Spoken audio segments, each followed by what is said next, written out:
alguna duda de la materia de las ayudantías? ¿O de la tarea? ¿Algo en que los podamos ayudar con eso? ¿Cómo van con la tarea?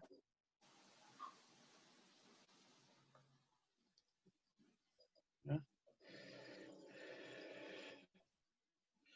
Sí, ¿Pueden dar algún hint para la tarea? Porque en verdad estoy como perdido. No sé cómo bajar la complejidad de lo que ya tengo, que es como la solución ingenua.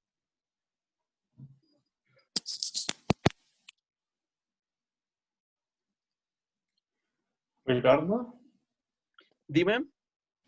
ahí preguntaron algo de la tarea. No creo que podamos dar hints nosotros. A ver, no está, hoy no está Martín. No, no está Martín conectado. Pensando la 2. Bueno, la verdad yo pensé la 1 nomás, no me dio tiempo a mirar la 2. Vamos con lo de hoy. Pero acuérdense que tienen el foro y etcétera. Ya. ¿Se acuerdan de Matroides? Y que al principio parecía un contenido un poco abstracto, que no era claro cómo nos iba a servir. Entonces ahora tenemos un problema bastante concreto donde pensar en matroides funciona. Recordemos de la ayudantía cuál era la definición de una matroide, que era un par ordenado, S, L, que cumple las condiciones de que S es un conjunto finito, de que tenemos una familia de subconjuntos independientes que es hereditaria y que cumple la propiedad de intercambio. ¿Cuál era la gracia de las matroides? Que si teníamos, que las matroides teníamos un algoritmo codicioso para encontrar los subconjuntos de mayor peso. Ya. Entonces, vamos a lo que nos convoca. Mediante el uso de matroides nos piden resolver el siguiente problema. Suponga que tiene n tareas que tiene que completar en n días. Cada tarea requiere de su atención por un día completo. Cada tarea tiene un deadline asociado y una penalización no negativa que deberá pagar si la tarea no está lista en la deadline. De un algoritmo que reciba dos arreglos con las tareas, con las deadlines y las penalizaciones asociadas a cada tarea y entregue el orden de las tareas que minimice la suma de las penalizaciones a pagar. Ya. Entonces, primero, ¿cómo formalizamos el problema? ¿Cómo lo modelamos? Tenemos tareas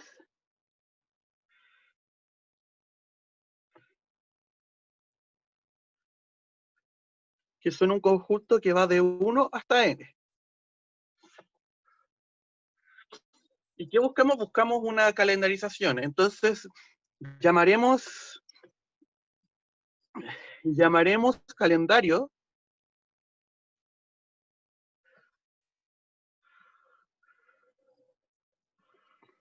a una permutación del conjunto de 1 hasta n, a una permutación pi de 1,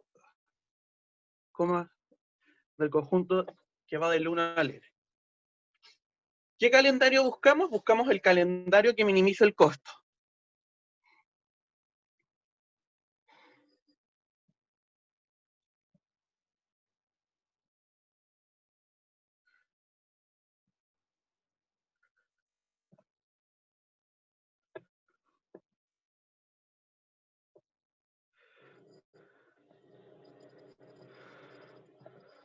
Ok. ¿Y cuál es el costo de un calendario? El costo de un calendario pi es la suma de igual 1 hasta n de las penalizaciones que tengo que pagar, que se pagan si en mi calendarización no entrego la tarea a tiempo. Es decir, que la 10ª tarea la terminé en un día mayor al de la deadline de la tarea. Ya.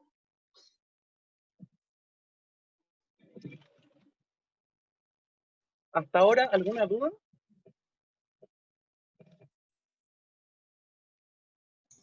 Las tareas tienen todas largo 1. Si todas tienen largo 1. Todas las tareas tardan un día o una unidad.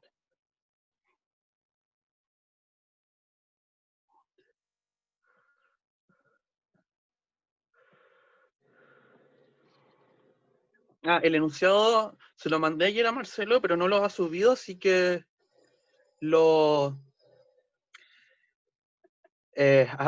así que lo tengo, lo mandé al mail.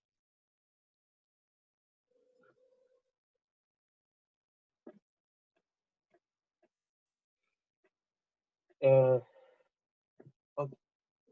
Ya, primero que nada, ¿cómo resolverían este problema con fuerza bruta?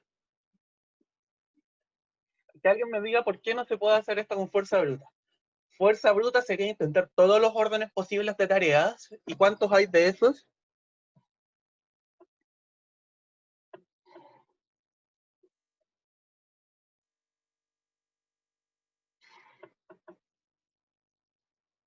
¿Cuántos hay?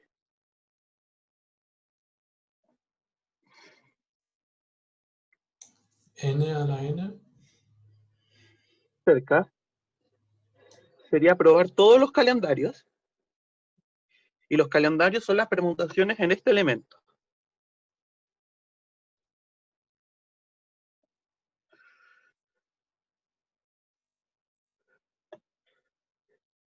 Es decir, serían toda la cantidad de permutaciones de n elementos.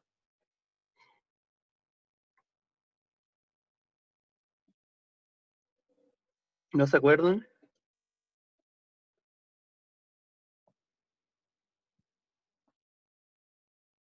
Esto era n factorial. Entonces sería algo así como tiempo O de n factorial. Y eso es mucho.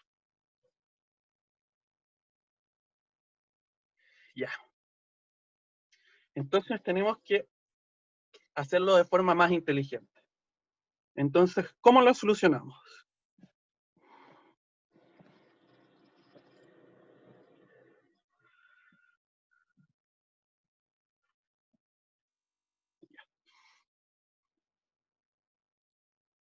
Primero, lo primero que nos vamos a dar cuenta es de una observación que es bien trivial, pero es la base para todo lo que vamos a hacer.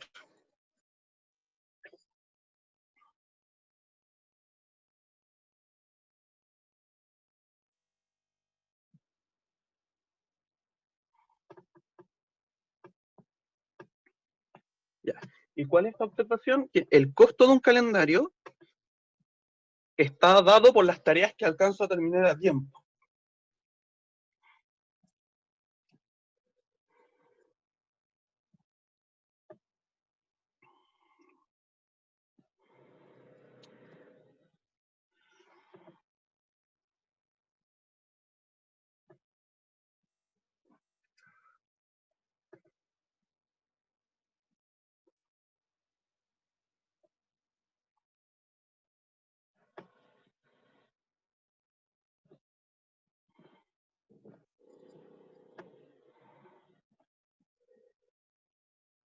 ¿Y qué quiere decir estar a tiempo? Bueno, y está a tiempo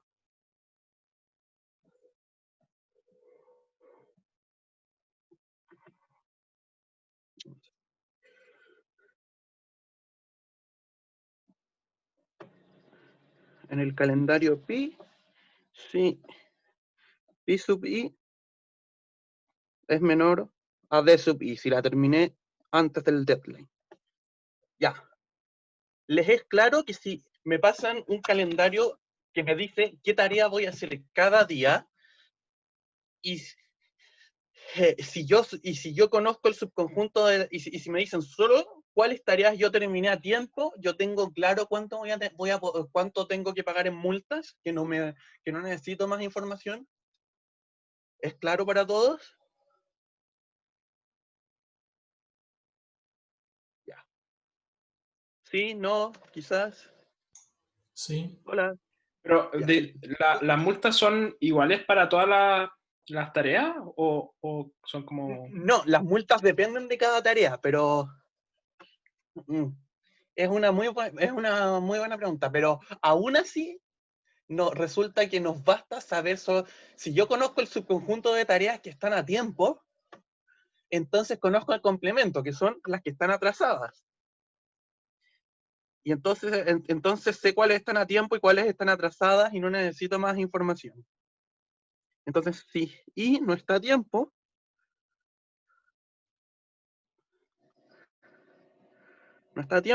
la llamamos atrasada.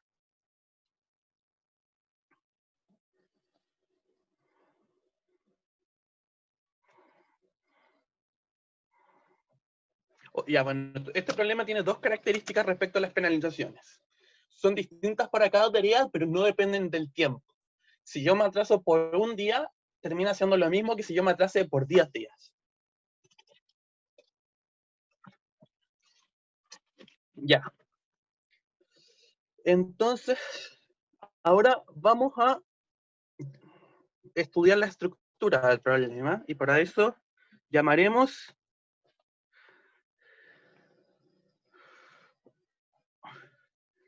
a un subconjunto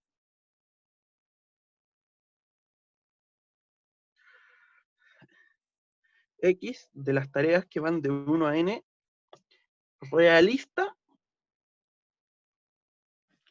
si existe un calendario o una permutación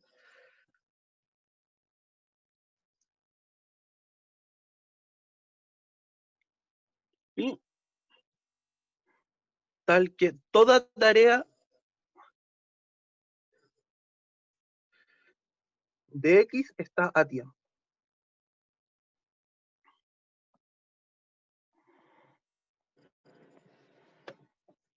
Ya. ¿Queda clara esa definición? Ok. Y ahora pasa algo interesante. Podemos caracterizar los subconjuntos realistas.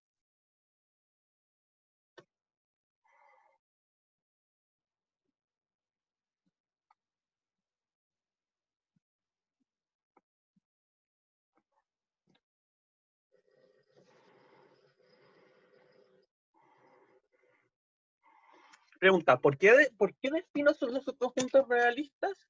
Por la observación que dije antes, que si yo conozco los que están a tiempo, entonces yo conozco cuánta multa voy a tener que pagar.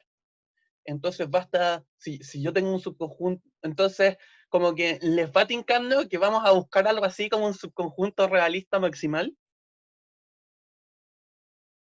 Si no, después va a ser aún más claro.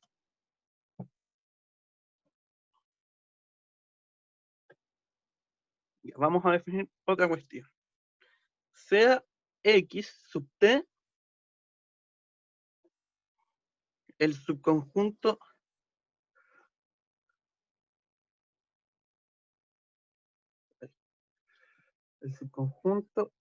de tareas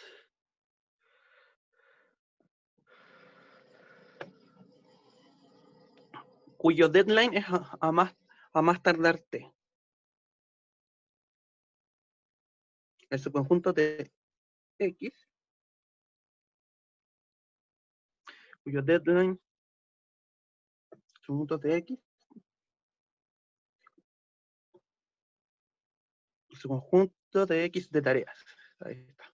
Ahí está en realidad. Es a lo más T. Entonces, ¿qué quiere decir esto?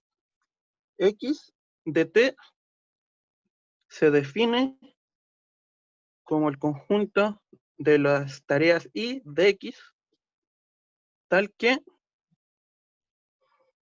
D sub I es menor o igual a T. Ya. Dos observaciones con este conjunto.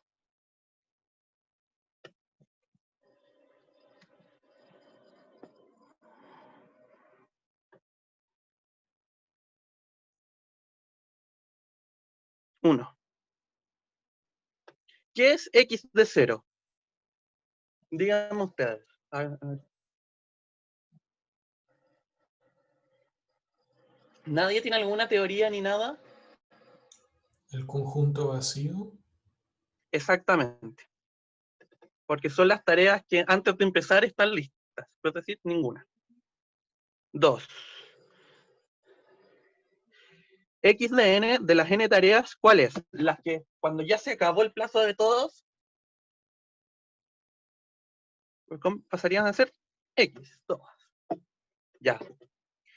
Entonces ahora vamos a probar un lema Disculpa. que nos va a permitir caracterizar este conjunto. Me quedó una duda con la 1. X de 0 significa las tareas cuyo deadline es a lo más el tiempo 0. Sí. Y no, nunca va a pasar que me dan una tarea como para el deadline, o sea, como para el mismo tiempo que estoy empezando, cosa que no la pueda cumplir nunca. Es que No nosotros va a pasar. partimos contando el 1, así que sería que te den una tarea para ayer. Ah, ya. Perfecto, gracias. Sí. De nuevo, ¿podríais explicar el 2? El 2, ya mira, así se define. X Sí, de sí. t es el conjunto de tareas de X, tal que su deadline es a lo más t. Entonces, Ujú. reemplacemos aquí. X de n vendrían siendo las tareas, tal que su deadline es a lo más n. Y n es el deadline de la... es el tiempo que tengo para terminar la última tarea. Ah, ya. Ya.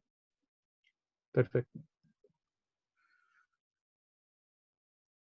Entonces, bueno, vamos a probar este lema. Sea X un subconjunto de 1 hasta n,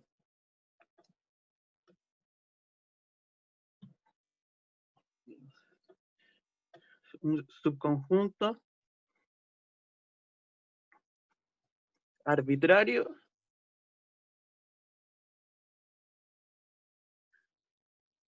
de las n tareas.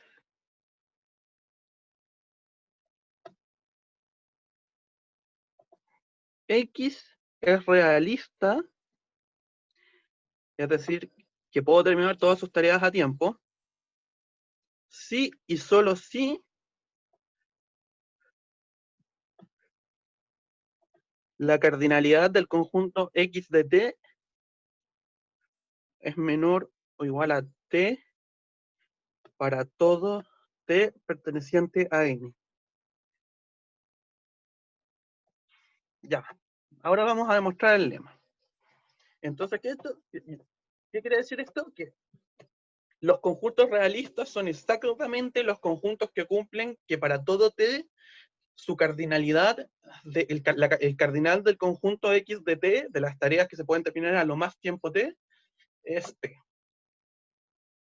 Ya, vamos en este sentido. Primero.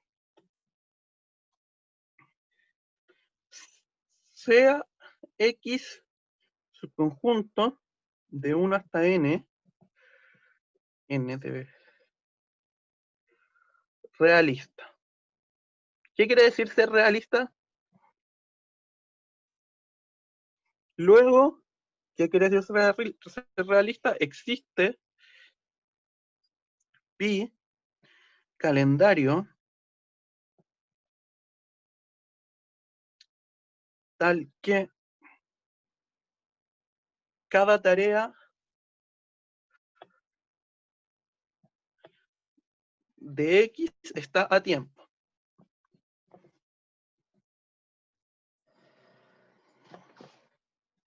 Ya, estamos claros. ¿Qué podemos decir ahora?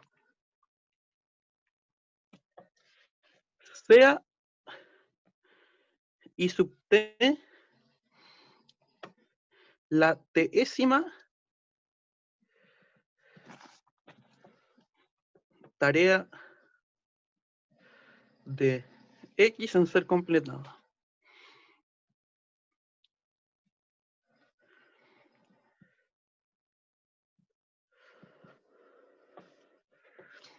Ya, ¿qué podemos decir?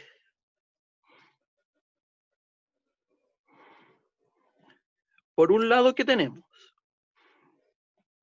Por un lado, podemos decir que el pi del i sub t, la calendarización de la décima tarea en ser completada, es mayor o igual a t. ¿Por qué?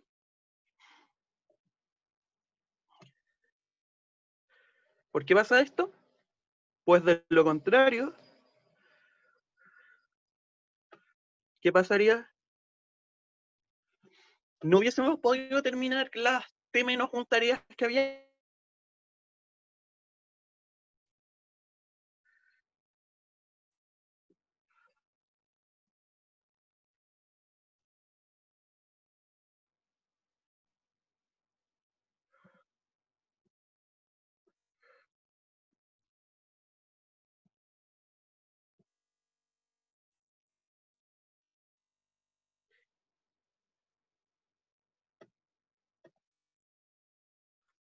¿Ya? ¿Estamos claros con esto?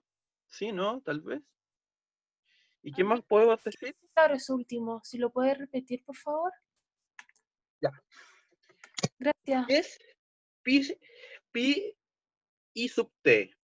Pi i sub t es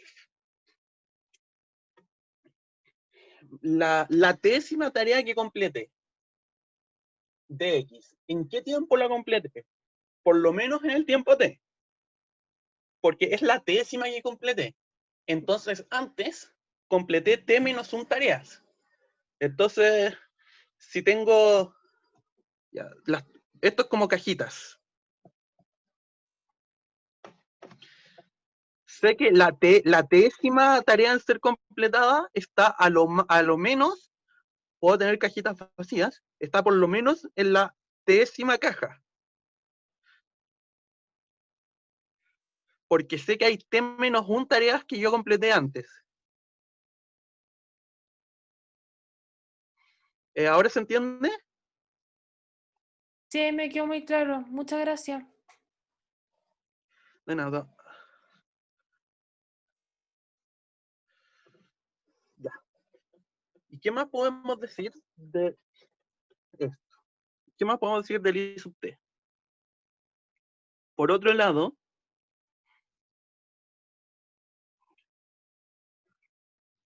pi de I sub t, de la décima tarea en ser completada, esta tarea fue completada a tiempo. Entonces,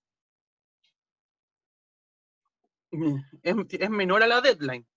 Pues I fue completada a tiempo, porque esto es un subconjunto realista.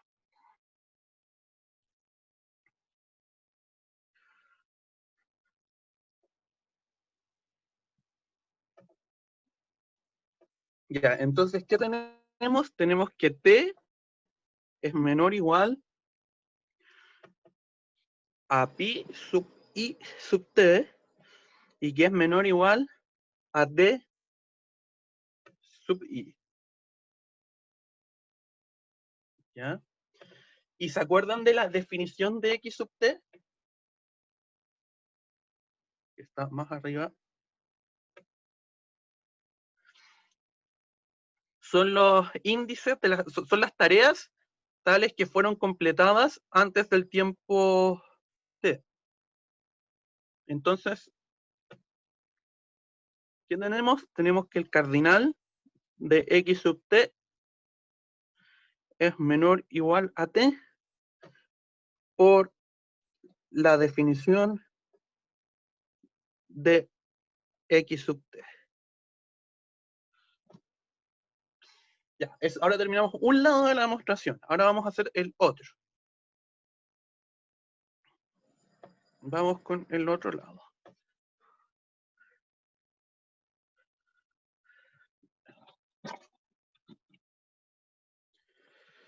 Ahora, entonces tenemos que probar por demostrar si para todo t perteneciente a n, el cardinal de x de t es menor o igual a t, entonces x es realista.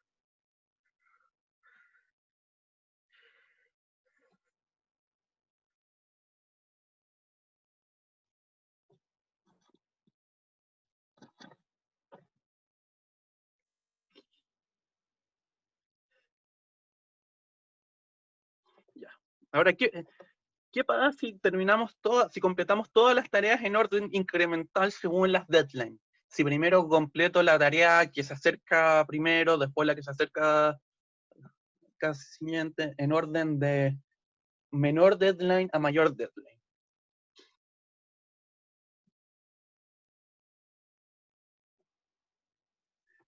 ¿Qué pasa?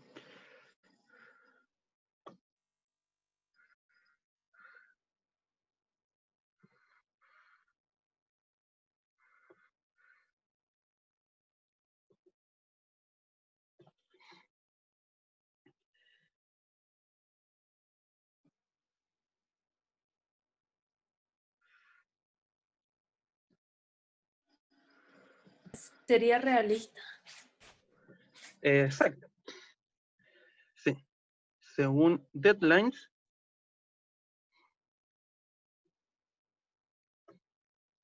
¿qué pasa? Completamos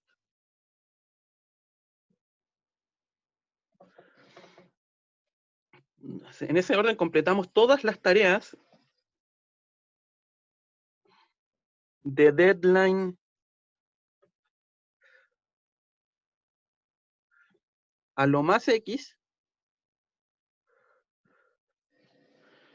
a lo más T, para el día T.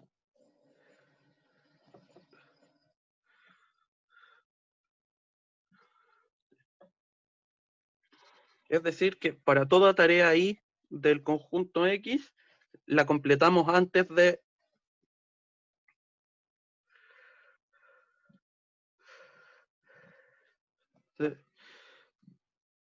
subir, luego X es realista.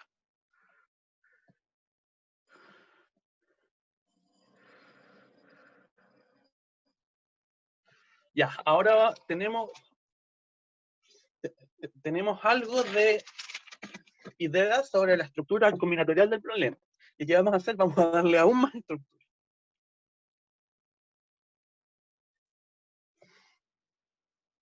Ahora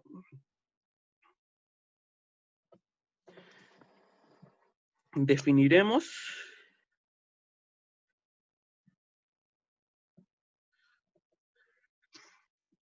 un calendario canónico.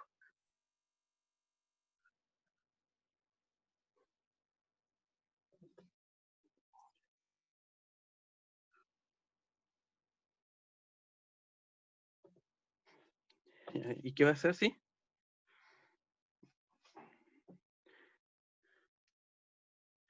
Para cada X,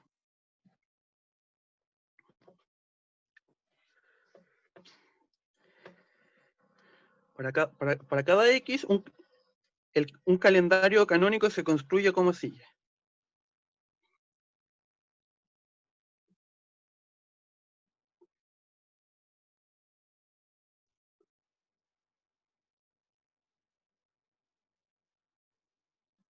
Se construye como ejecutando, ya primero ejecutar tareas en X en orden creciente de deadline. Estas son las que son realistas.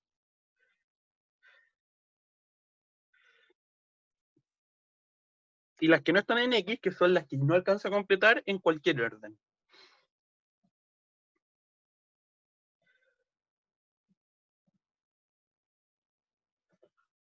Que son las porque voy a tener que pagar multas, sí o sí, entonces ya me da lo mismo. Porque la multa no depende del tiempo.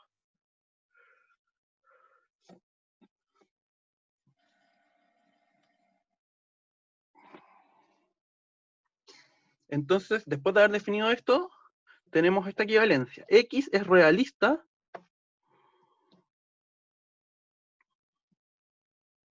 es equivalente a que cada tarea de X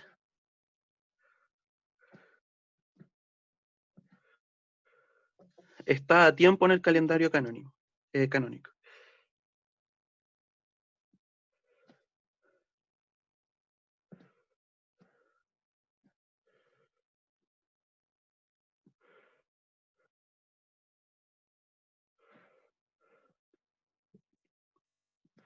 Perfecto. Ya. Entonces, ahora que introducimos estos conceptos, podemos reformular el problema. Nuestro problema se puede formular como lo siguiente.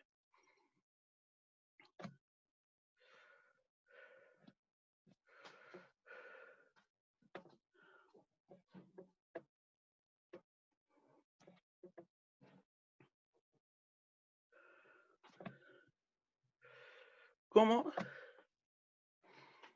encuentro un subconjunto realista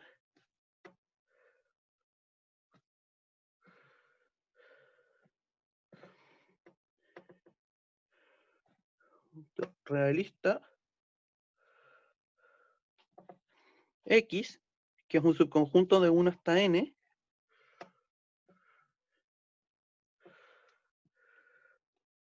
tal que maximiza, ¿qué va a maximizar? Maximiza la suma de y hasta x de las multas. ¿Queda claro por qué esto resuelve mi problema? Yo quiero pagar las menos multas posibles. Entonces, otra forma de decirlo es que quiero encontrar el conjunto donde la suma de las multas que no pagué es más alta. ¿Está claro? Ya. Y ahora, algo de intuición o de ideas. Resulta que el problema al final, ¿qué tenemos que hacer? Tenemos que buscamos un subconjunto óptimo. Buscamos un subconjunto de mayor peso. ¿Eso a qué nos recuerda? Eso nos dice la idea de usar matroides.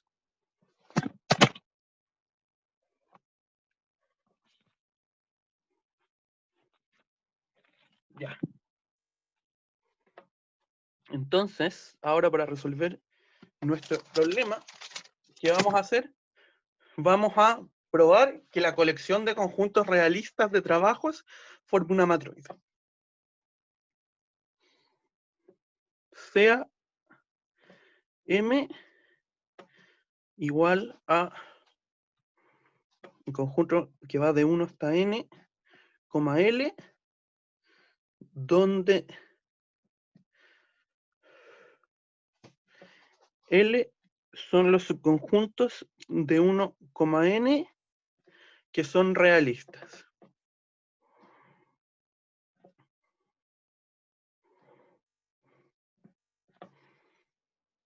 Y ahora viene el lema 2, que es que M es una matroide.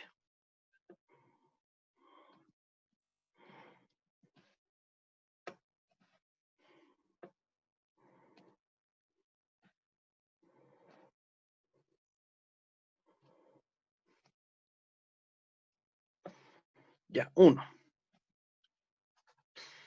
El vacío dijimos que es un subconjunto realista. Si no tengo tareas que completar, ¿existe un calendario en el cual yo las complete? ¿Qué creen? Lo primero que tenemos que probar es que en una matroide el vacío es un conjunto independiente.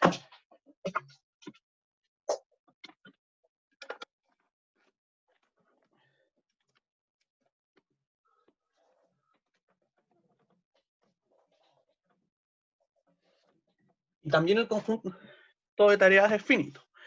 Entonces, es realista por vacuidad.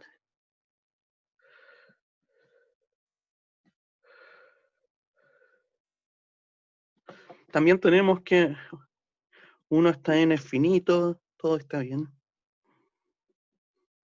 Hay que probar si son la propiedad de herencia.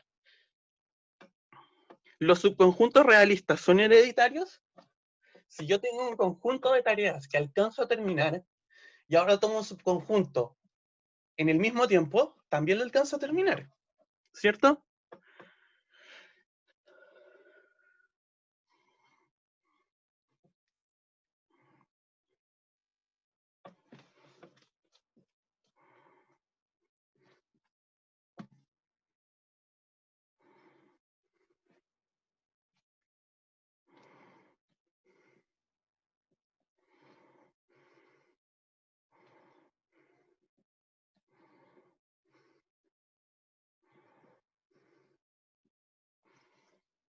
Y ahora vamos con la 3, que es la propiedad de intercambio.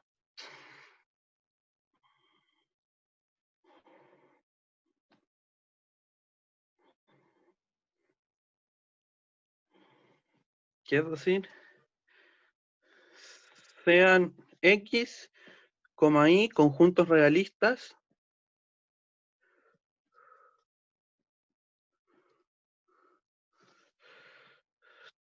tal que X es más grande que Y, por demostrar que existe una tarea J que está en X y no está en Y, tal que Y unión J es realista.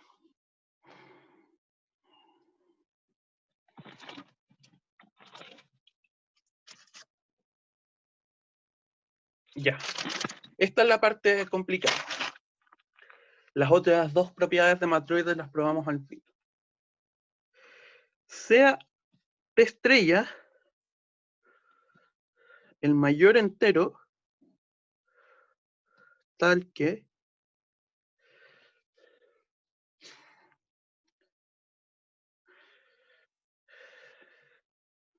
el cardinal de X sub T estrella sea menor o igual al cardinal de Y sub T estrella. Ya, este entero siempre existe. ¿Está claro?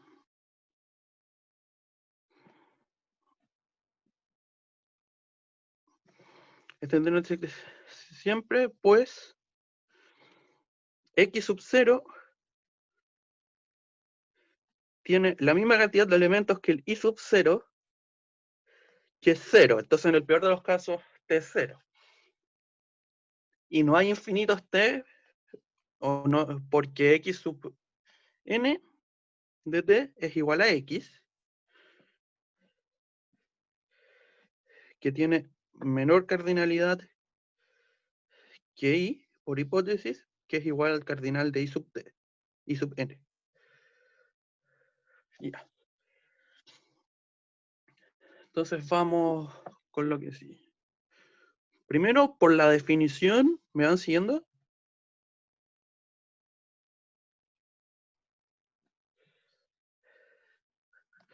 Ya. Por la definición de T estrella, hay más tareas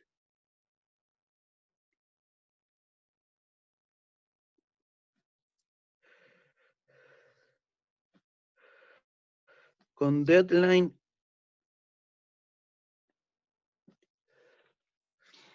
T estrella más 1 en X que en Y. Porque T es el más grande donde pasa lo contrario.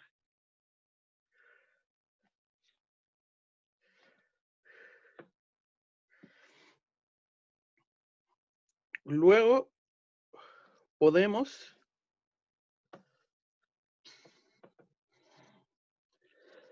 elegir una tarea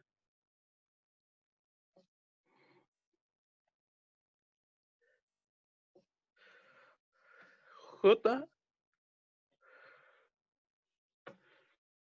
que está en X y no está en Y con deadline T estrella más 1.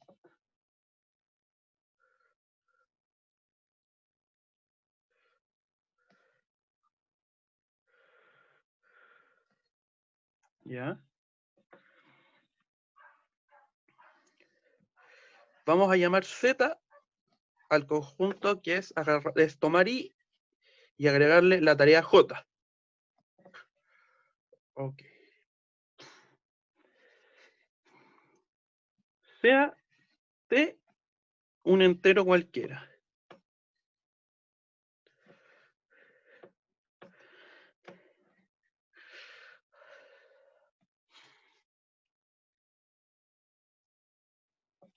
Ya.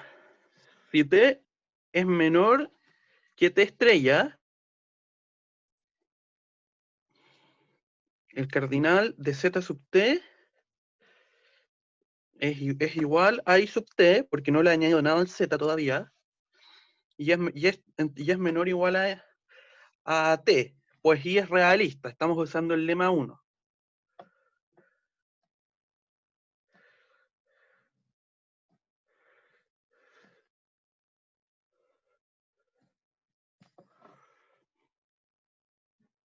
Ya.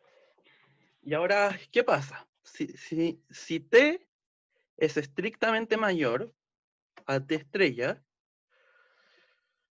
tengo que el cardinal de z sub t es igual es agarrar I sub t y añadirle 1, y que eso es menor o igual a x sub t. ¿Está claro por qué?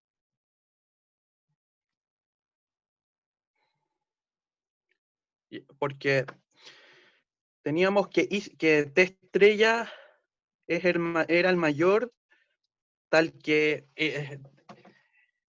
t estrella era el mayor, tal que el x sub t estrella era más chico, era menor o igual al I sub t. Entonces, si sumo uno más, tiene que darse lo contrario.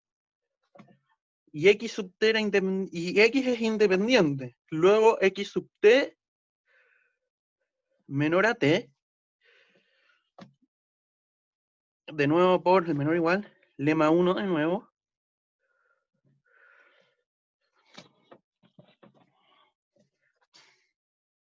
Ya. Ahora tenemos que, en ambos casos, que el cardinal de z sub t es menor a t para todo t. Entonces, por lema 1, z es independiente, que es lo que queríamos probar, es realista.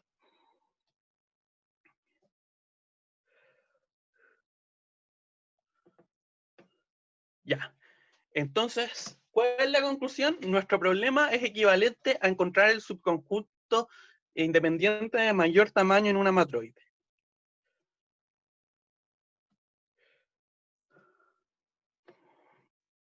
Y podemos usar el algoritmo de la ayudantía pasada.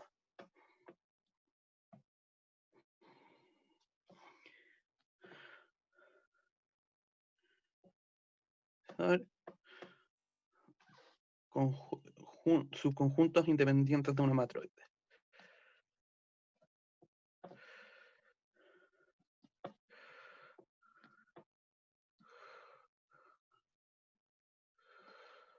Entonces, no sé si escribo el algoritmo, no sé, o prefieren pasar al problema 2, que es el mismo de la ayudantía pasada. Igual lo voy a subir.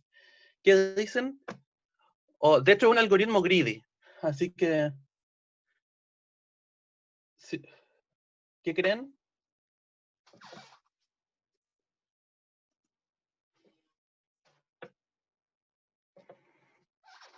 Hola, estoy aquí. Siento que estoy hablando solo. Ya, lo voy a escribir. Entonces, el algoritmo para este problema, codicioso, que recibe las deadlines y las multas,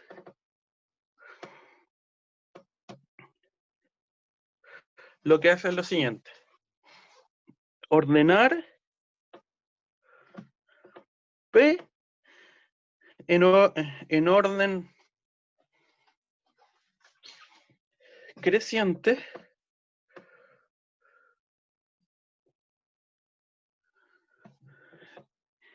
y D en forma que calce con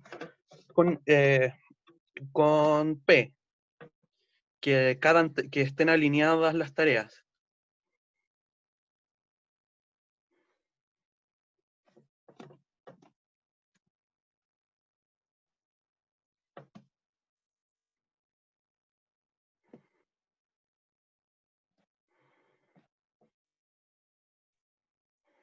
Partimos con J igual 0 y después for I in 1 hasta N.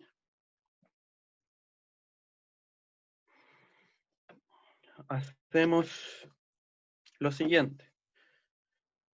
X sub J más 1, la J décima tarea la llamamos I, va a tomar el índice.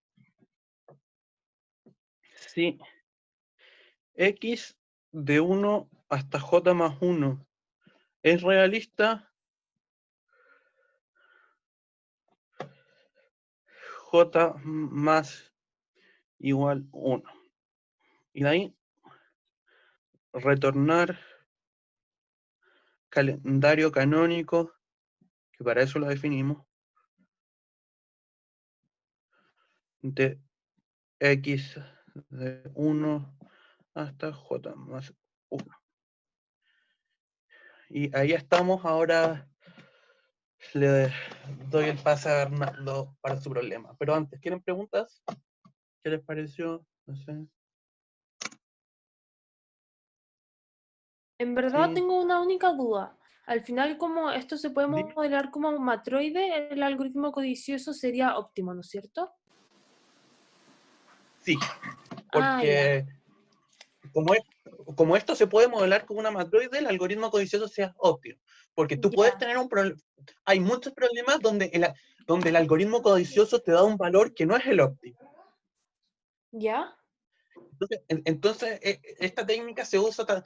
Entonces, si te dicen demuestre que el algoritmo, que X problema se puede resolver con un algoritmo codicioso, una opción es modelar el problema como una matroide. Ah, ya, súper, muchas gracias. Quedó muy claro. Y de hecho, y el tema que al final, si lo modelas como matroides, al final todos los algoritmos codiciosos de matroides son exactamente el mismo, solo que cambian sobre qué trabajan. De hecho, si te fijas, este es exactamente el mismo de la ayudantía pasada. Ya. Que en verdad es ordenar las cosas y elegir, y en cada iteración elegir el que más te sirve en ese momento. Siempre Sí. es así. Ya, muchas Pero gracias. la idea de poner esta técnica es porque de repente pueden salir ejercicios difíciles de demostrar que son óptimos, que optimalidad local implica optimalidad global, pero también tengan en cuenta que si de repente les aparece como mostrar que un algoritmo es greedy, no necesariamente, o sea, no está hecho para que ocupen esto solamente les facilita la demostración, ¿ya? Para que no se asusten si quizás no entendieron o algo así, ¿ya? Vamos a pasar al segundo ejercicio. Ricardo, te quedaste... Ah, ya, ok. Voy a compartir pantalla. Comparte nomás. Yo sé. Ya.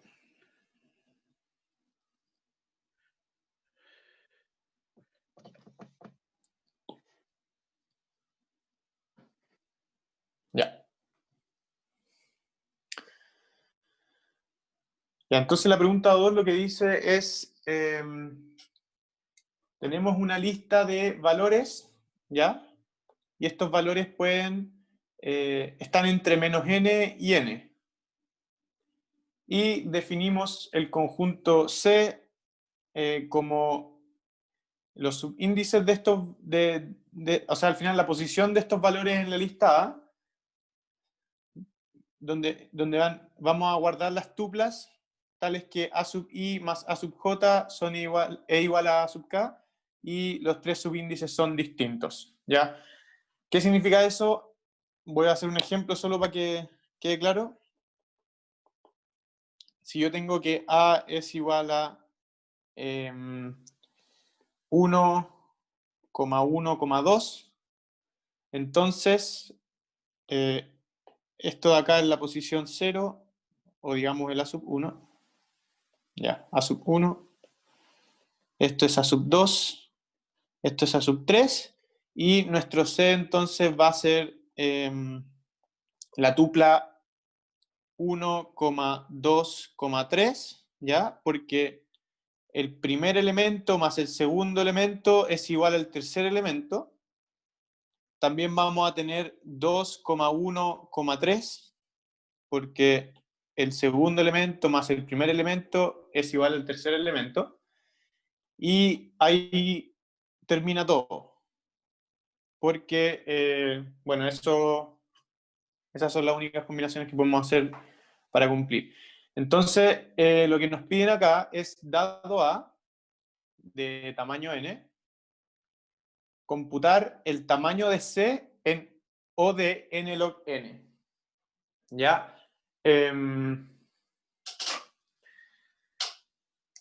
Entonces, una forma que podríamos hacer esto, como por fuerza bruta, sería iterar sobre, entonces hacer como 3 loops, que sería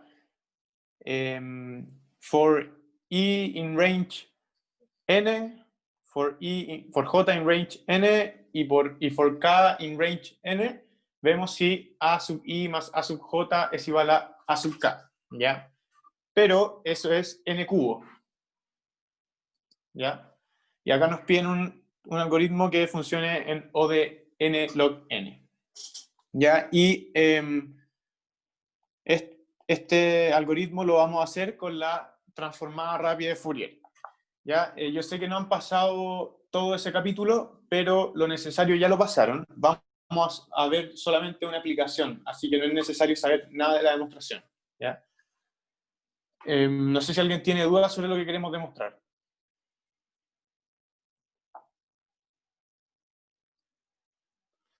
Acá el C sería de tamaño 2. ¿Ya? Y antes de partir, esto es básicamente lo que vamos a usar hoy día. Que si yo tengo dos polinomios de grado n, o de grado n-1 en este caso, pero al final el polinomio va a ser algo, no voy a escribir acá, pero va a ser a sub 0 por x a la 0 más a sub 1 por x a la 1 hasta más a sub n-1 por x a la n-1. ¿Ya? Y si nosotros multiplicamos dos polinomios de grado n-1, todo este proceso lo podemos hacer en n log n, porque hacemos dos pasadas en n log n y la de la derecha la podemos hacer en O de n, entonces todo eso es n log n. Y eso es mejor que hacerlo en n cuadrado, como sale acá a la izquierda, ¿ya? Entonces, al final lo que vamos a usar es que podemos multiplicar polinomios en n log n, ¿ya? Eso es todo lo que tienen que saber de diseño, o sea, de diseño, de transformada rápida de Fourier, ¿ya? Entonces vamos a poner la solución, ¿ya? Antes, este ejercicio fue el de la tarea del año pasado, de la tarea 2, ejercicio 3, ¿ya? Por si le quieren echar una ojeada, ¿ya? Y yo creo que es un buen ejercicio. ¿Ya? Entonces, antes de partir, vamos a ver en qué vamos a usar la transformada rápida de Fourier. Porque acá tenemos lista y nosotros queremos multiplicar polinomios, ¿ya? Entonces, vamos a poner un problema que se llama todas las sumas posibles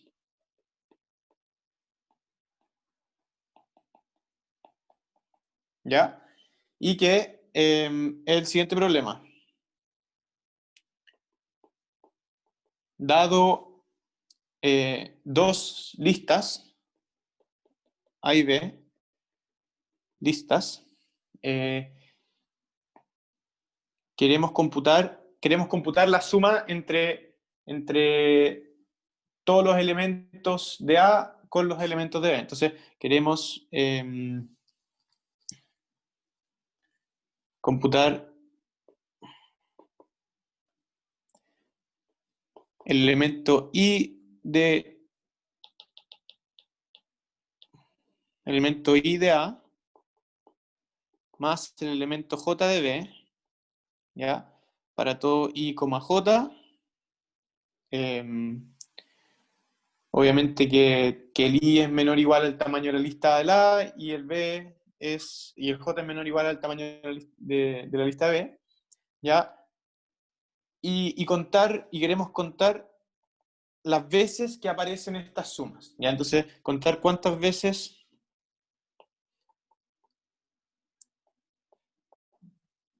aparecen estas sumas.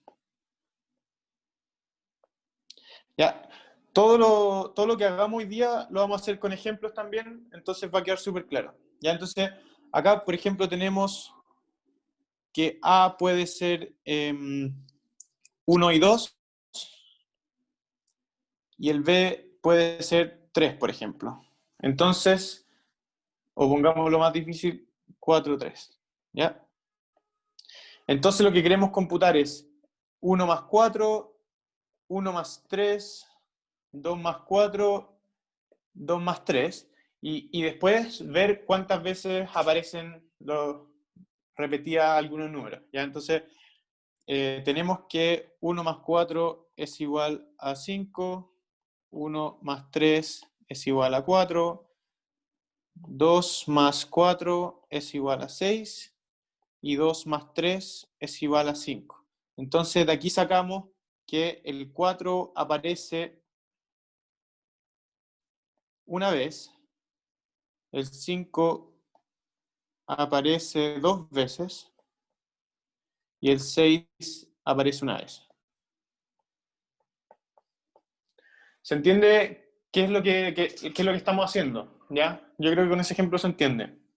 Entonces, dada esta lista, nos gustaría computar en el log n, acá me falta poner eso, o de n log n, nos gustaría computar esto en n log n. ¿Ya? Y acá vamos a hacer, acá esto lo vamos a hacer con polinomio. Entonces, no sé si a alguien se le ocurre cómo hacerlo. Con polinomios. ¿Alguna idea? Ya, no importa. Entonces, ¿qué pasa si es que, bueno, entonces, idea, A va a ser A1 hasta A sub n, B va a ser B1 hasta B sub m, y lo primero que vamos a hacer va a ser transformar esta lista a polinomios, ¿ya? Entonces, ¿cómo lo vamos a hacer? Vamos a convertir, vamos a hacer el polinomio A, que sea x a la A1 más x a la A2, y así hasta el x a la AN, y polinomio B va a ser x a la B1, y así hasta x a la B sub m. ¿Ya? Y entonces aquí la pregunta es, ¿qué nos da la multiplicación de estos dos polinomios? ¿Ya? ¿Qué nos da la multiplicación de estos polinomios?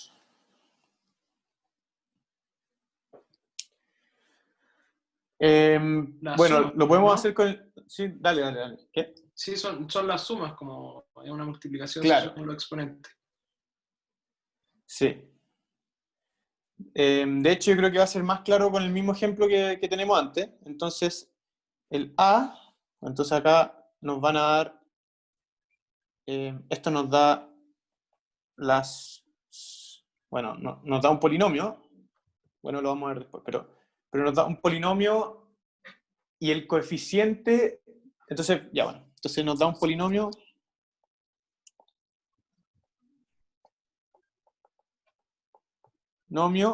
que en su forma canónica, por ejemplo, va a ser algo así como A sub C,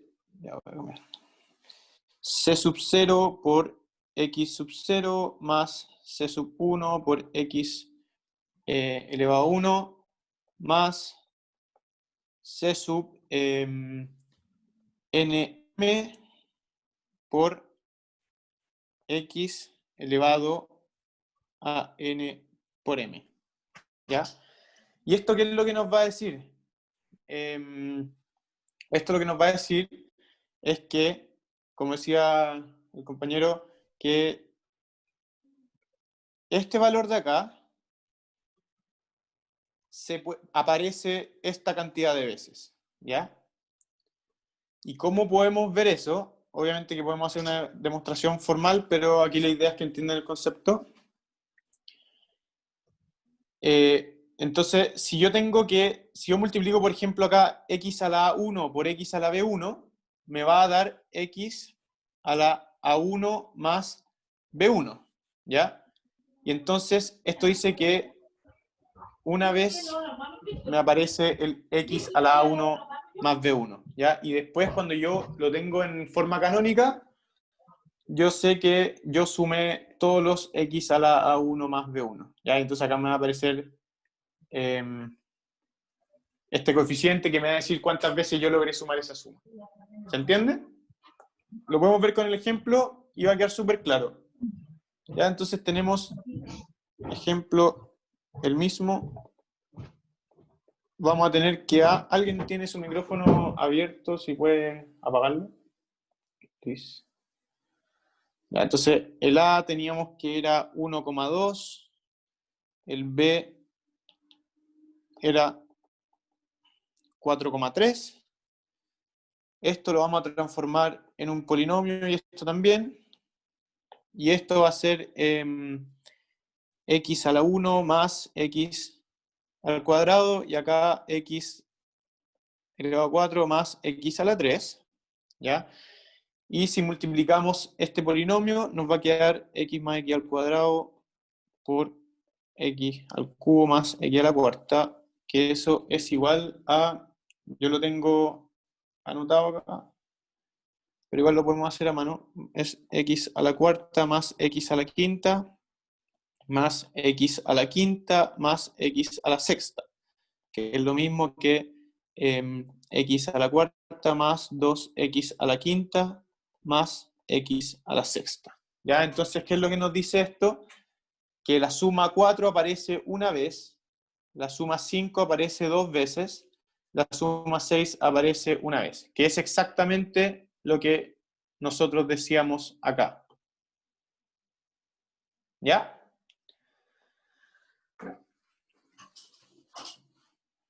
Ya. Entonces, la gracia de esto es que como usamos la transformada rápida de Fourier, entonces en la multiplicación de polinomios tenemos que nos demoramos n log n. Entonces, multiplicación polinomios, y además tenemos que sumarle lo que nos demoramos en construir estos polinomios, que es al final el tamaño de la lista. ¿Ya? Entonces, más O de n. Ya, pero eso al final va a ser O de n log n. ¿Ya? Ya, entonces, ahora no sé si a alguien se le ocurre cómo podemos aplicar esto de acá, esto de multiplicar, de computar todas las sumas posibles a nuestro problema.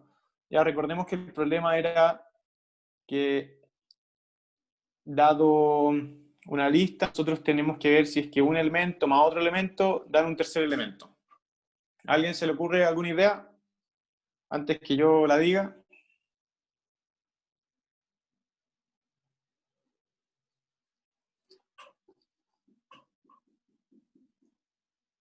Como multiplicar la lista por sí misma y Claro. hacer algo con el resultado. Como, Claro. como pasar de nuevo por la lista y ver, como compararlo con el resultado de la multiplicación. Algo así. Sí, sí. De hecho, eso es lo que dice Cristóbal, vamos a hacerlo. Entonces, vamos a... bueno, entonces podemos computar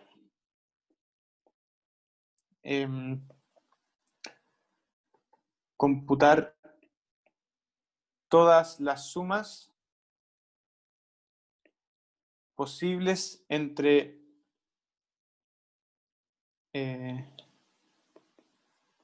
bueno, pongámosle entre A y A, entre A y A, ¿ya? Y esto ¿qué nos va a decir? Que un A sub I más un A sub j es igual a algún valor, ¿ya? Y este valor va a ser, por ejemplo, C, ¿ya? Y de ahí lo que decía también Cristóbal era que teníamos que volver a revisar por cada valor, bueno, eso es lo que yo entendí que decía, por cada valor en A, tenemos que revisar cuántas veces sumamos ese valor, ¿ya? O sea, por ejemplo, si tenemos 1,2 o 1,1, más fácil, 1,1,2, y tenemos, bueno, acá tenemos que copiarla, 1,1,2. Después de que multiplicamos este polinomio, tenemos que revisar cuántas veces sumamos 1 y sumarle y hacer un contador, y después sumarle las veces que sumamos el segundo elemento, y después las veces que sumamos el tercer elemento, y así hasta todos los elementos. No sé si les queda claro eso. O sea, ¿cuál es la idea? Porque todavía nos falta. ¿Ya? Acá entonces es para todo i, j menor o igual a n. ¿Ya? Y después contar. Entonces después al final lo que hacemos es consultar por los elementos de A.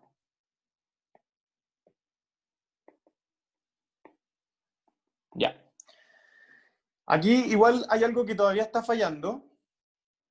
Hay como algunos casos base que son medio complicados, o sea, que no son tan complicados, pero como que no están sumando más cosas de las que queremos, ¿ya? Porque recordemos que C era esto de acá, y son los I distintos de J, ¿ya? I, J distintos, tal que suman el A sub K, ¿ya? Y entonces estos tres tienen que ser distintos. ¿Y qué es lo que estamos haciendo cuando computamos todas las sumas posibles entre A y A? ¿Qué cosas estamos tomando en cuenta también?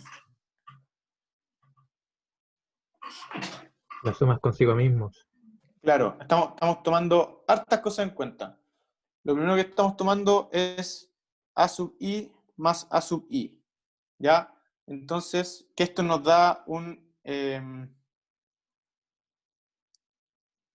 bueno, eso. Estamos tomando en cuenta eso. También lo otro que podemos estar... bueno, eso lo vamos a ver después, pero hay otros casos, ¿ya? Pero ese es el primero que tenemos que ir sacando, ¿ya? Después, otra cosa que podemos estar tomando...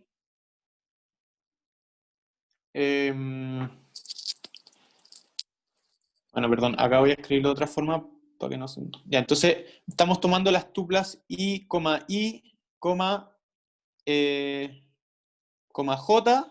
¿ya? Donde J es igual a... donde A sub J es igual a 2 veces A sub I, ¿ya? La otra cosa que también estamos tomando son los I, digamos K, I, ¿ya? Entonces, ¿qué tiene que pasar para que A sub I más A sub K sea igual a A sub I? ¿Por qué este caso no nos sirve? ¿Por qué podría pasar este caso? O sea que el I sea distinto de el valor resultante. Bueno, puede ser porque estamos sumando 0. Entonces también tenemos que restar los casos en que estas tuplas de acá, pues. Entonces donde A sub K es igual a 0. Y por último tenemos que restar los casos en... Pero Bernardo, bueno, ¿sí? si tengo, por ejemplo, como en el ejemplo que teníamos antes de 1, 1, 2, o sea, no sé, que tengo, por ejemplo, 1, 1, 0. Ahí ¿Ya? 1 más 0 es igual a 1 y eso puede estar dentro de Eso sí puede estar. los casos que Eso tenemos sí que puede contar. estar. No, eso sí lo tenemos que contar. Pero hablando de la posición, esas las tenemos que restar. Y entonces el algoritmo que vamos a hacer va a fijarse solamente en el elemento, en la posición de la lista, no en el elemento. ¿Ya? Entonces vamos a buscar todos los k tales que a sub k sea igual a 0, y a esa suma le vamos a restar un elemento. Entonces acá le vamos a restar 1. Después acá también le vamos a restar 1, ¿ya? Pero si, por ejemplo, tengo la lista, como decía Cristóbal, 1, 0, 1, entonces esto es a sub 1, a sub 2 y a sub 3. Entonces la tupla 1, 2, 1, 3, perdón, es válida, ¿ya? Porque al final lo único que nos interesa que sean distintos son los subíndices. ¿Ya? Y con esto de acá no estamos quitando nada de eso, pues, porque acá solamente tomamos los subíndices iguales, y acá también, pues, ¿ya? Y esto de acá también, ¿ya? Y acá pasa lo mismo. Si nosotros tuviéramos, por ejemplo, 1,2,1, entonces también es válida la suma 1,3,2, perdón, ¿ya? Y obviamente 3,1,2, ¿ya? Pero eso es lo importante, ¿ya? Bueno, acá todavía hay un detalle que como que no lo hemos dicho, pero dijimos que todos los a sub i están entre n y menos n. Ya, ¿alguien me puede decir un problema de eso con respecto a la transformada rápida de Fourier? En particular, ¿qué pasa si n es negativo? O sea, si a sub i es negativo. ¿Qué pasa si a sub i es menor estricto que 0? Ya, entonces lo que pasa es que vamos a sumar un término x elevado a sub i, que puede ser, por ejemplo, a sub i igual a menos 3, entonces vamos a tener que esto es más x a la menos 3. Pero la transformada de Fourier, que ustedes van a ver, es solamente es la forma canónica de un polinomio de esta forma. Es c sub 0, x a la 0, más c sub 1, x a la 1, más c sub n, x a la n. ¿Ya? Entonces, aquí de alguna forma estaríamos entrando en algún problema, porque no podemos meterle un menos 3 un x a la menos 3 a la transformada rápida de Fourier, ¿ya? Pero esto lo podemos solucionar muy fácilmente, ¿ya? Por ejemplo, ¿qué pasa si tenemos que... Entonces, ejemplos con negativos. Entonces, ¿qué pasa si tenemos que a es igual a menos 3,4? Entonces, nuestro polinomio que generamos va a ser x a la menos 3 más x a la 4, ¿ya? Y aquí nos ingeniamos para usar la transformada rápida de Fourier, y esto va a ser igual a x a la menos 3 por x a la 0 más x a la 7, ¿ya? Factorizamos por x a la menos 3. Y esto va a ser x a la menos 3. Perdón, acá yo quiero computar al cuadrado. Y esto va a ser x a la menos 3 al cuadrado más x 0 más x a la 7 al cuadrado. Esto de acá lo podemos computar solamente, o sea, súper rápido, porque lo multiplicamos por 2 nomás. No necesitamos la transformada rápida de Fourier para eso. Entonces, nos queda aquí a la menos 6 por esto de acá, que es, para hacerlo rápido, x a la 0 más 2x a la 7 más x a la 14, ¿ya? Y este paso acá lo vamos a hacer con la transformada rápida de Fourier.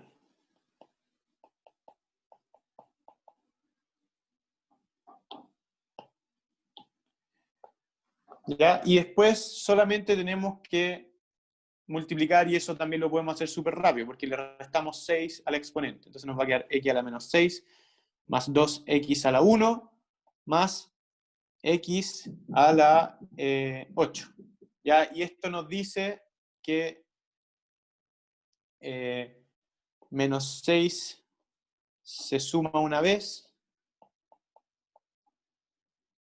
1 se suma una vez, o sea, 2 veces, perdón,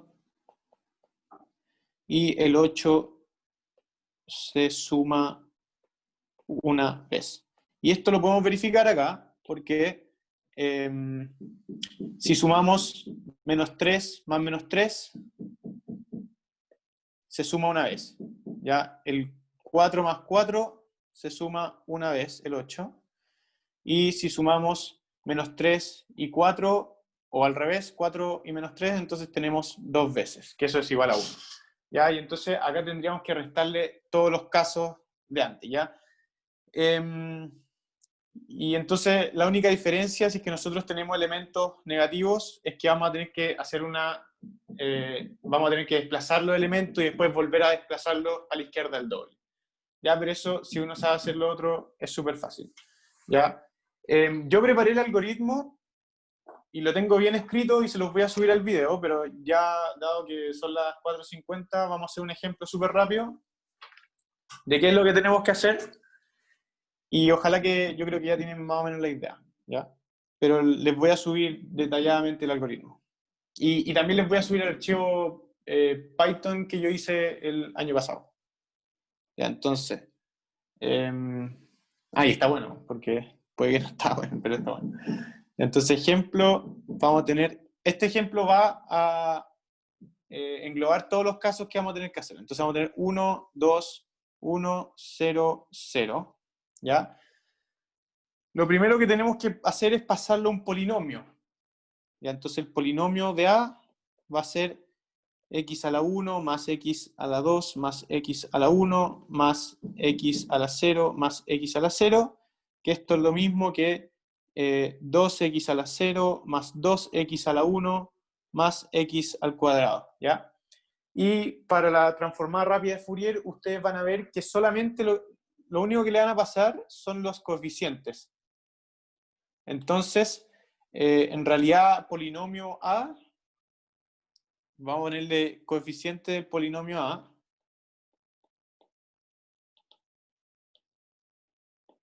van a ser 2,2,1. ¿Ya? Ya, entonces, notemos acá algo antes de que sigamos, que me quedan 5 minutos nomás, por los que quieran seguir viéndolo. ¿Qué pasa si es que si A sub n mayor que n?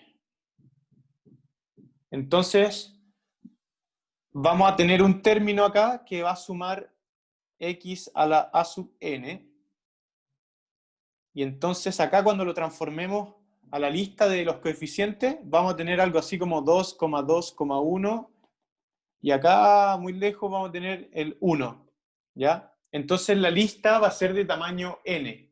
Y la transformada rápida de Fourier se demora n log n, donde n es el grado del polinomio. ¿Ya? Entonces, en ese caso, no nos va a servir porque puede ser que la lista tenga solamente n elementos, pero si el a sub n es igual a, por ejemplo, n al cubo, entonces el polinomio ya no va a ser de grado n, va a ser de grado n al cubo. O sea, nunca fue de grado n, pero la lista para representar el polinomio ya es n cubo. Entonces ahí nos va a quedar un poco la embarrada.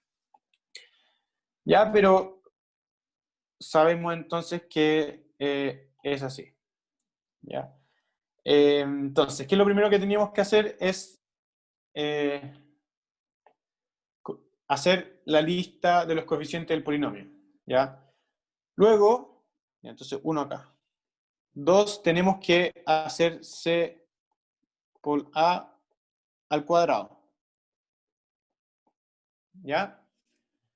Y eso, ustedes le entregan esto de acá a la transformada rápida de Fourier, al algoritmo, y ellos, la transformada les va a devolver la multiplicación, que en este caso va a ser 4, 8, 8, 4, 1, lo que sabemos que es que representa 4x a la 0 más 8x más 8x al cuadrado más 4x al cubo más x a la cuarta, ¿ya?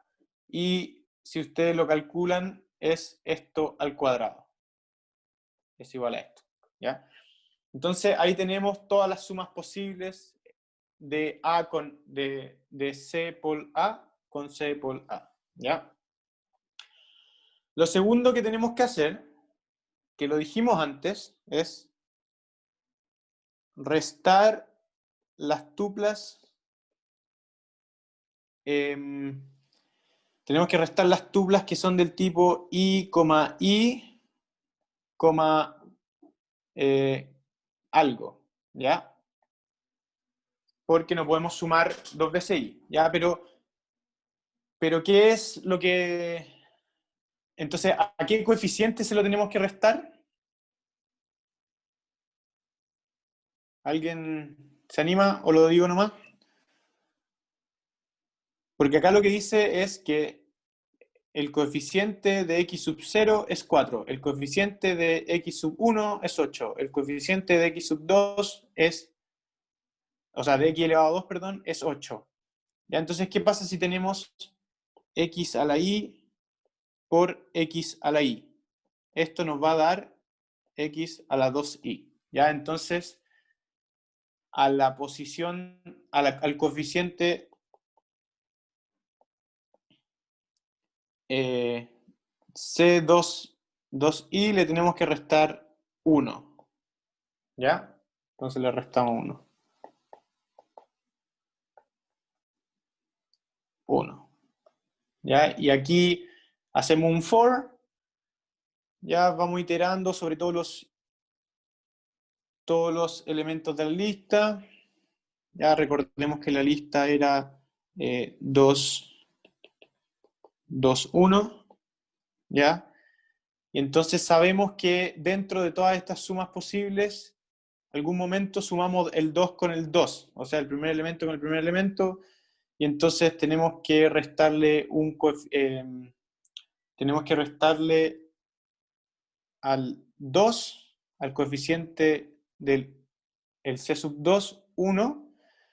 Después también tenemos que restarle por el segundo elemento, de nuevo le restamos 1 al coeficiente de x a la 2.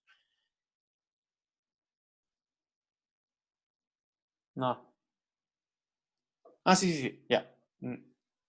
No. No, espérenme, me equivoqué, este no es A.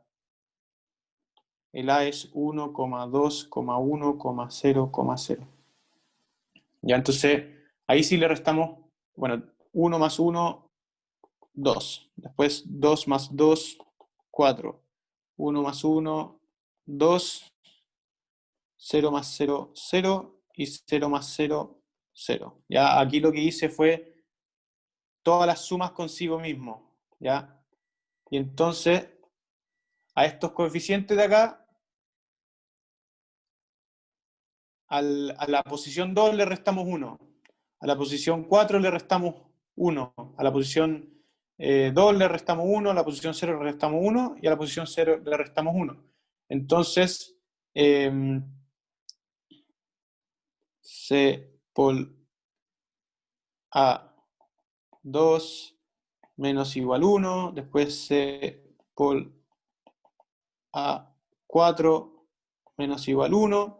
Y así hasta acá abajo, que nos queda C por A0 menos igual 1. Ya, entonces, el C por A nos va a quedar de la forma 2,8,6,4,0. ¿Por qué? Porque acá le restamos 1, acá le restamos 2 y acá le restamos 1. O sea, 2, porque hay 2 ceros. ¿Ya? Ya. Y por último, por todos, bueno, entonces, no sé en qué número voy. 3, 4,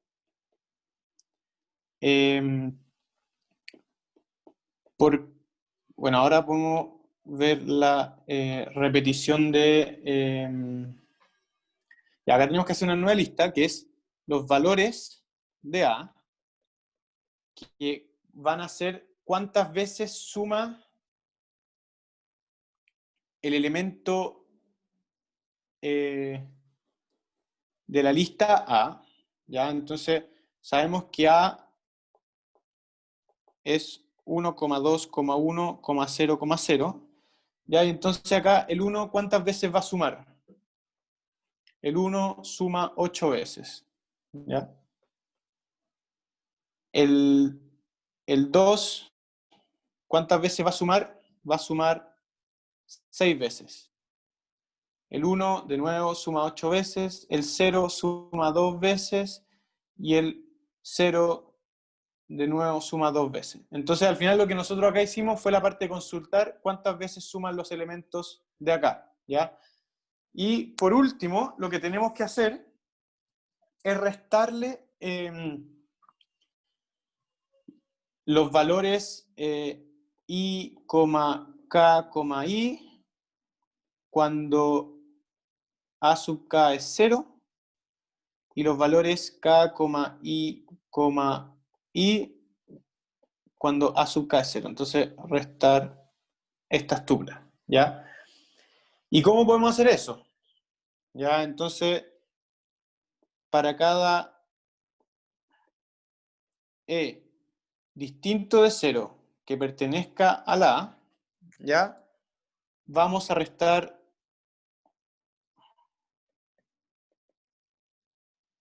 o para cada sub i le pongo. Vamos a restar 2 veces en su posición en los valores de A, ¿ya? Entonces, acá tenemos que iterar sobre A, iteramos sobre A, entonces iteré sobre A, ¿ya? Y entonces tenemos que, para el 1 es distinto de 0, entonces a esto de acá le restamos 2 veces en su posición por cada 0. Por cada 0 que hay en A, ¿ya? Porque recordemos que al final lo que nos interesa no es las sumas distintas, sino las posiciones distintas, ¿ya? Entonces, por cada 0 vamos a tener que, entonces, lo primero que tenemos que hacer es contar los ceros, ¿ya? Entonces, ceros, bueno, hay 2 ceros. 2 ceros. Entonces, A val A de 0, que representa la cantidad de veces que sumamos 1, le tenemos que restar 2 veces, ¿ya? Por este 2 de acá, y por la cantidad de ceros distintos, por 2 ceros. ¿Ya? Entonces acá me va a quedar que esto es igual a 4. ¿Ya? Después val a de 1 menos igual nuevamente 2 por 2, y ahí me va a quedar 2. Val a de 2, que es el 1, es distinto de 0, menos igual 2 por la cantidad de ceros, que eso es 4. Y los demás son ceros, entonces tenemos que tratarlo de una forma distinta. ¿Ya? Y entonces, para cada a sub i igual a 0,